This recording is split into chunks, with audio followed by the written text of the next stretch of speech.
Our story begins in Berlin during World War II.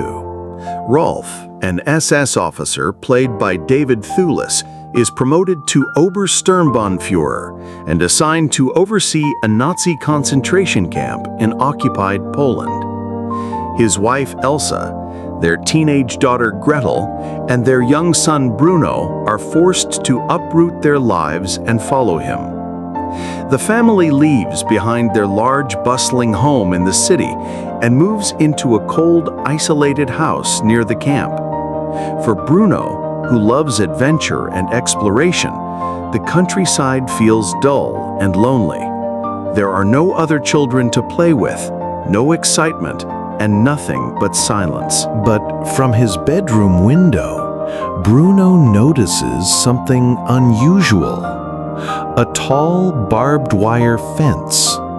Behind it, hundreds of people move about in identical striped uniforms. To Bruno's innocent eyes, it looks like some kind of farm, and the people, he believes, are simply farmers. Of course, he has no idea of the grim reality. One day, Bruno disobeys his father's warnings and sneaks into the woods behind the house. There, he finds the fence up close and meets another child sitting on the other side. His name is Shmuel, a Jewish boy the same age as Bruno. Despite the barbed wire between them, the boys begin to talk. They discover they share the same birthday. Their connection grows quickly, and soon Bruno returns again and again, sneaking food to Shmuel whenever he can. But Bruno is confused. Why is Shmuel always hungry? Why can't he leave? Why are soldiers guarding him? The answers never make sense to him. When Bruno later watches a propaganda film about the camp, showing happy workers, clean facilities, and smiling families, he convinces himself for a while that maybe his father isn't so bad after all. Still, every visit with Shmuel begins to challenge what he's been told. Inside the home, the reality of war creeps in. An elderly prisoner, Pavel, works as a servant for the family. Once a respected doctor, Pavel now peels vegetables and serves food at their table. When Bruno hurts himself falling from a swing, Pavel gently cleans and bandages his cuts, the kind of kindness Bruno doesn't forget. But not everyone treats Pavel with compassion. Lieutenant Kotler, Rolf's young adjutant, despises him. One night at dinner, when Pavel accidentally spills wine, Kotler brutally attacks him in front of the family. Bruno is shaken, confused how a man who once healed him could be treated like this. Meanwhile, Rolf hires a tutor, Herr List, to educate Gretel and Bruno. List fills their lessons with Nazi propaganda, praising the fatherland, glorifying Hitler, and teaching them to despise Jews. Gretel, influenced both by the lessons and by her crush on Kotler, eagerly embraces the ideology. Bruno, however, struggles. What he sees in Pavel and what he feels with Shmuel doesn't match what he's being taught. Elsa, too, begins to see cracks in the facade. One day, Kotler slips, mentioning the foul smoke coming from the camp. Elsa realizes, horrified, that the smell is human bodies being burned. She confronts Ralph, furious that he would expose their children to such horror. Their marriage begins to crumble under the weight of secrecy and denial.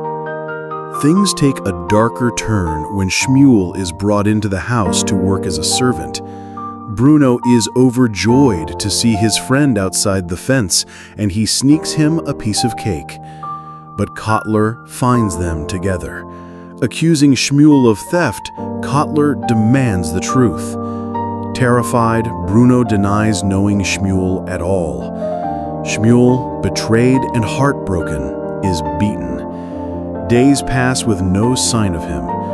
When Bruno finally sees him at the fence again, Shmuel's face is bruised and his eyes filled with pain. Bruno apologizes, and remarkably, Shmuel forgives him. Their friendship is restored, but Bruno's guilt lingers. As the war intensifies, Elsa insists that the children be sent away to safety. Gretel accepts this, but Bruno secretly dreads it. He doesn't want to leave his best and only friend. When Shmuel tells him that his father has disappeared inside the camp, Bruno sees a chance to make things right. Determined to help, he promises Shmuel he'll join him on the inside to search. The next day, Bruno sneaks away.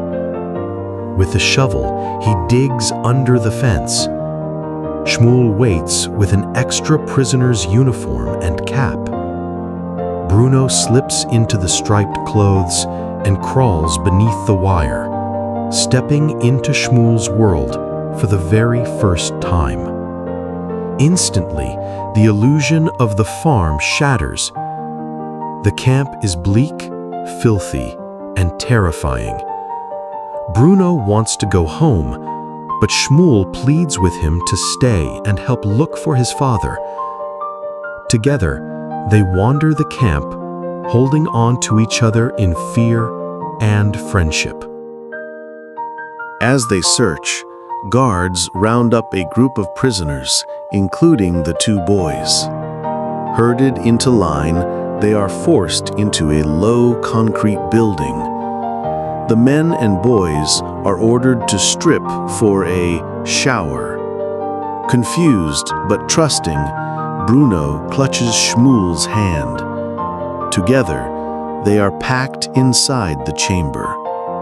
The door slams shut. Soldiers outside pour pellets through a ceiling vent. The lights go dark. The air turns toxic. Bruno and Shmuel, still holding hands, disappear into the chaos. Meanwhile, Elsa realizes Bruno is missing. With Gretel, she frantically searches the house before alerting Ralph. A dog picks up Bruno's scent and leads them to the fence. There, by a freshly dug hole, they find his discarded clothes. Ralph's heart sinks. He rushes into the camp, searching desperately. He reaches the chamber just as the reality sets in. It's too late. The doors are sealed. The room is silent. His son is gone. Ralph collapses, crying out Bruno's name in anguish. Elsa and Gretel hear the scream and realize the unthinkable has happened. The family, once shielded by denial and privilege, is left broken by the very horror they helped create. The Boy in the Striped Pajamas is not just a story of war. It's a story of innocence destroyed by hatred, of friendship crushed by prejudice, and of how blind obedience can end in tragedy. Through Bruno's eyes, we see how even in the darkest places, children search for kindness, for connection, and for hope.